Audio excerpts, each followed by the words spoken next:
नमस्कार मित्रांनो, आजच्या कथेचं नाव आहे वहिनी माझी पत्नी इडली सांबर खात नाही. तुम्ही लगेच तिच्यासाठी कुरकुरीत आलू पराठा, बटाटे, टोमॅटो कढी आणि हिरवी चटणी बनवा. ती रजाईतून बाहेर येणार नाही कारण तिला खूप थंडी वाजत आहे.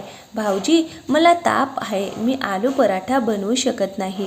रागाच्या भरात धीराने तिला इतकी जोरात झापड लावली की ती जमिनीवर पडली आणि तिच्या तोंडातून रक्त वाहू लागले. सोहन कामावरून परत आला आणि सोफ्यावर बसला आणि 6 वर्षाच्या कुहूला पाणी आणायला सांगितले. कुहू, ये, माझे शूज काढ. हे ऐकून कुहूची आई सियाजी किचनमध्ये काम करत होती. तिने ताबडतोब तिच्या लहान धीरासाठी पाण्याचा ग्लास आणला आणि कुहूला म्हणाली, बेटा, तुला गृहपाठ करायचा आहे. तेवढ्यात सियाचा धीर सोहन म्हणाला, शूज काय तुझा बाप काढणार का? याआधी आत्याने दार ठोठावले. त्यांना पाहून सोहन शांत झाला. आत्या आत आल्यावर सिंहाने पुढे होऊन तिच्या पायाला हात लावला. सासूच्या निधनानंतर आत्या अनेकदा घरी येत असे, त्यामुळे सिंहालाही थोडा आधार मिळाला. तिचा नवरा आता या जगात नाही आणि जेव्हापासून तिची सासू गेली तेव्हापासून तिचा लहान धीर तिला मोकळी मोलकरीण मानू लागला होता. धीराच्या या वागण्याने ती खूप नाराज होती. माहेरच्या घरीही तिचे स्वतःचे कोणी नव्हते. ती तिच्या आई वडिलांची एकुलती एक मुलगी होती आणि तिचे आई वडील मजूर होते. ते सुद्धा या जगात नव्हते. त्यामुळे तिच्या माहेरच्या गावात काहीच उरले नव्हते. दूरच्या नात्यातील काका काकू आणि मामा मामी होत्या. ते लोक आपल्याच विश्वात मग्न होते. सिया पूर्णपणे एकटी पडली होती आणि तिच्या धीराचे अत्याचार दिवसेंदिवस वाढत होते. आतापर्यंत ठीक होतं, पण आता तो कुहूकडे मोलकरणीच्या नजरेने बघू लागला होता आणि सियाला आता त्या घरात भीती वाटू लागली होती की धीर आला तर मला माहीत नाही की तो तिला कशा प्रकारे त्रास देईल. बरं, आत्या तिथे होत्या आणि ती म्हणत होती की सोहन, मी तुझ्यासाठी खूप चांगले नाते पाहिले आहे. मुलीचे नाव सुनैना आहे. ती एका NGO मध्ये काम करते आणि खूप सुंदर आहे. असं म्हणत आत्याने एक फोटो दाखवला. तेव्हा तिचे सौंदर्य पाहून सोहन दंग झाला आणि त्याने लगेचच या नात्याला होकार दिला.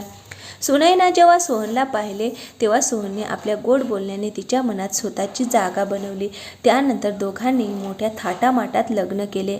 लग्नानंतर सोहन आपल्या वहिनीला मोलकरणीप्रमाणे वागत असल्याचे सुनैनाने पाहिले होते. तेव्हा तिला खूप राग आला. तिला हवे असते तर तिला एका झटक्यात तिच्या नवऱ्याचा माज उतरवता आला असता, पण यामुळे सियाचा आत्मविश्वास वाढला नसता. म्हणूनच ती सियाला पुन्हा पुन्हा समजावू लागली, असे अत्याचार सहन करणे योग्य नाही आणि त्यासाठी आपणच आवाज उठवला पाहिजे.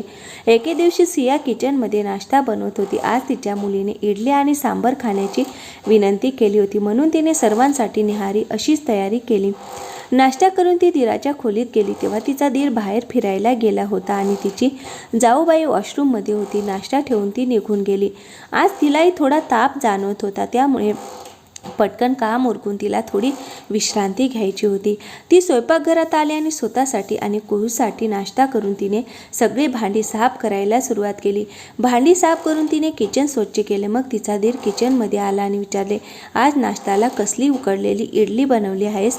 मला हे जेवण अजिबात आवडत नाही आणि सुनैनाई तेच सांगत आहे की तिला हा नाश्ता आवडत नाही.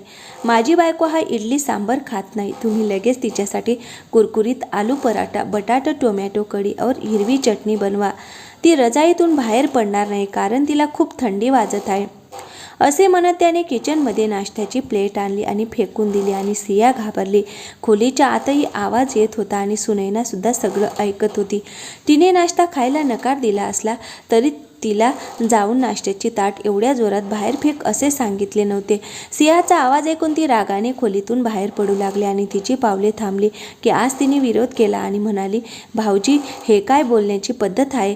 हे तुम्हीही आरामात बोलू शकले असते. इडली आणि सांबर सोयीनुसार ठेवले असते तर मी दुपारी खाल्ली असती. अशी थाळी फेकायची काय गरज होती?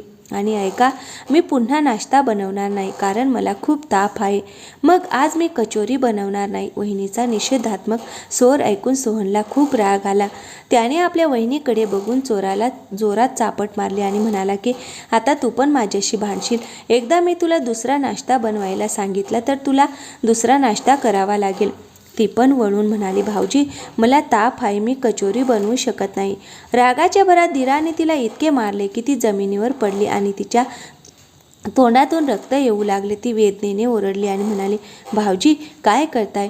मला थप्पड मारायची हिंमत कशी झाली? सोहन रागात ओरडला आणि म्हणाला की तू माझे पैसे खाते आणि माझ्याशी भांडत आहेस. आज सियाला एवढी हिंमत कुठून आली माहीत नाही की ती उठली आणि वळली आणि तिच्या लहान धीराला जोरात थप्पड मारली आणि म्हणाली, खबरदार जर तू मला समोरून हात लावला तर मी तुझा हात तोडून टाकेन. सोहन संतापला आणि म्हणाला, तू मला थप्पड मारलंस? थांब, आजपासून मी तुझे रेशन पाणी बंद करेन.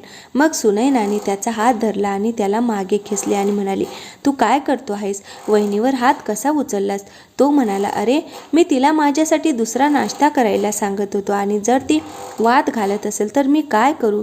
सुनैना रागाने म्हणाली, तुला कोणी सांगितले की वहिनीला दुसरा नाश्ता बनवायला सांग म्हणून? मी बाहेरून काहीतरी खाऊन घेतले असते.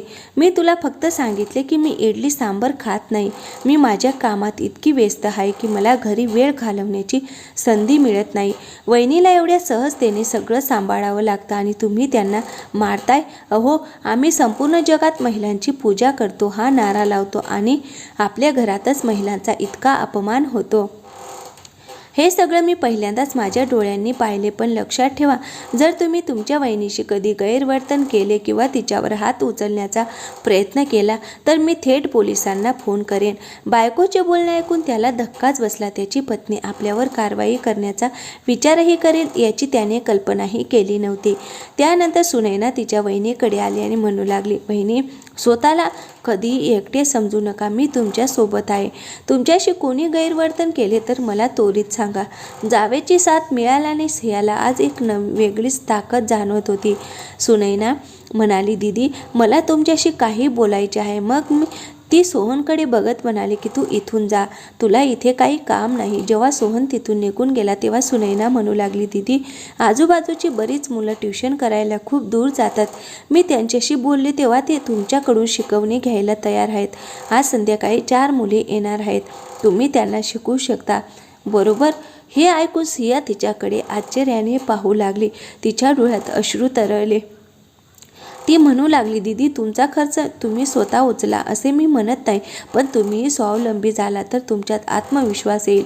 मग असेच येऊन तुमच्यावर हात ठेवण्याची कोणाची हिंमत होणार नाही. कुहूची काळजी घेणे ही आपल्या सर्वांची जबाबदारी आहे. तिच्या संगोपनात आपण सर्वजण साथ देऊ, पण आपणही स्वतःसाठी काहीतरी केले पाहिजे. सियाने होकार दिला. संध्याकाळी 4 मुले तिच्याकडे शिकवण्यासाठी आली. सियाने त्यांना इतके चांगले शिकवले की दुसऱ्या दिवसांपासून आणखी 2 मुले त्यांच्याकडे येऊ लागली. हळूहळू मुलांची संख्या वाढत गेली. सियाच्या धीराने आता तिच्याशी भांडण केले नाही, कारण सियाने स्वतःसाठी आवाज उठवला होता आणि वरती सुनैनाने तिच्या नवऱ्याला धमकावले होते. त्यामुळे आता सोहन आपल्या वहिनींपासून दूर राहायचा.